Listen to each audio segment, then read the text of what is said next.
यहां पर यह कहा जाना कि गृहमंत्री से यह सवाल पूछिए, इसके मायने भी बहुत गहरे हैं। हम अपने मेहमानों से आपका परिचय कराएं, उससे पहले विपिन चौबे के पास एक बार जाना चाहते हैं, जो कि वेस्ट बंगाल पहुंचे हुए हैं और वहां से जानकारी आप तक पहुंचा रहे हैं। विपिन, इस मामले में जब से आप पहुंचे हैं, क्या क्या होते आपने देखा, और टेक्निकली क्या यह बात सही मानी जाएगी कि उस समय जब यह हुआ इलेक्शन कमीशन के हाथों में लॉ एंड ऑर्डर था?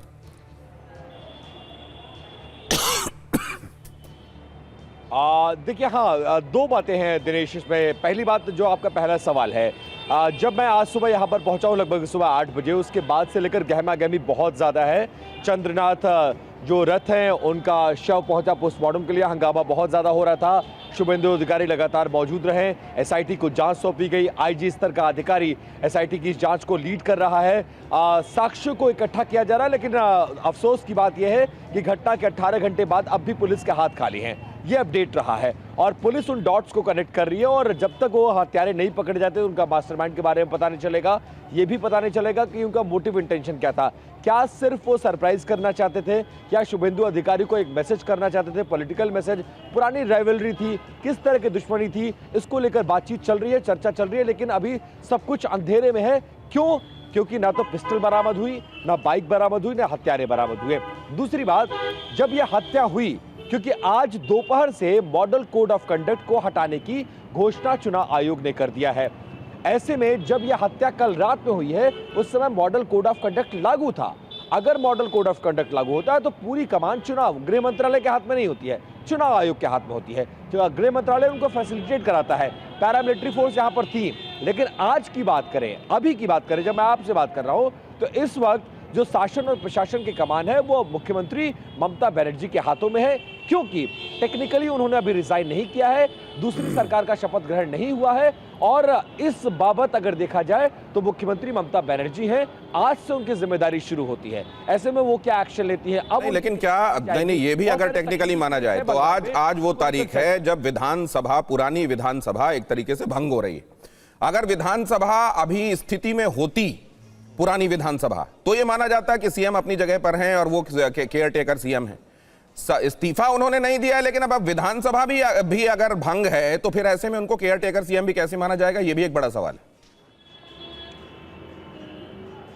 बड़ा सवाल है जी, बिल्कुल ये बड़ा सवाल है, क्योंकि आमतौर पर होता क्या है कि आप चुनाव हारते हैं तो आप अपना इस्तीफा सौंपते हैं, इस्तीफा राज्यपाल स्वीकार करते हैं और आपको कार्यवाहक मुख्यमंत्री बनाते हैं। और जब तक नई सरकार का शपथ ग्रहण नहीं हो जाता है, वो कार्यवाहक मुख्यमंत्री काम करता है, क्योंकि ये एक पोस्ट होती है, एक व्यवस्था है कि उस पोस्ट को खाली नहीं रख सकते। जब वो पोस्ट खाली होती है तो राष्ट्रपति शासन लग जाता है। तो इसीलिए ये बहुत तकनीकी पेच है और बहुत, लेकिन ये विपिन वैसा ही है जैसे कई बार कानून व्यवस्था की स्थिति होने पर थानों के बीच में ये होता है कि नहीं, ये तो आपकी सीमा में हुआ है, दूसरा कहता है नहीं, यहां से तो आपकी सीमा लगती है।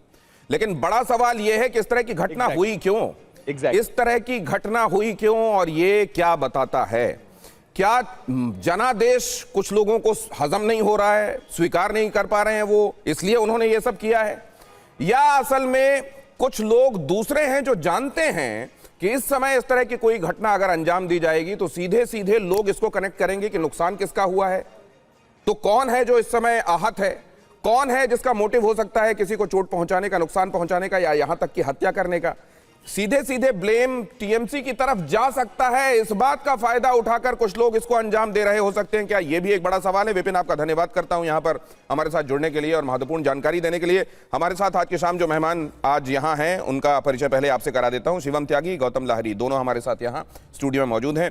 भारतीय जनता पार्टी के प्रवक्ता शिवम त्यागी, गौतम लाहिरी वरिष्ठ पत्रकार, भास्कर सिन्हा रॉय हमको ज्वाइन कर रहे हैं, बाहर से हमारे साथ जुड़ रहे हैं, जो कि टीएमसी की तरफ झुकाव रखते हैं और पॉलिटिकल ऑब्जर्वर हैं, और डॉक्टर अरविंद जैन हमारे साथ जुड़ रहे हैं, जो कि उत्तर प्रदेश जैसे बड़े राज्य के डीजीपी रह चुके हैं। आप सबका बहुत स्वागत करता हूं। लेकिन सबसे पहले, ये क्या एक ऐसी घटना है जो ये बता रही है कि जो वेस्ट बंगाल का चुनाव का चरित्र रहा है वो इस बार काफी हद तक रोका तो गया, लेकिन उसके बावजूद ये घटना हो गई, क्योंकि एक ट्रेडिशन रहा है, वो रुकते रुकते रोकते रोकते भी यहां पर ये घटना के तौर पर सामने सरफेस कर गया। इसको ऐसे देखा जाना चाहिए या इसको देखने का कोई और नजरिया होना चाहिए? गौतम दा, आपसे शुरुआत करना चाहता हूं।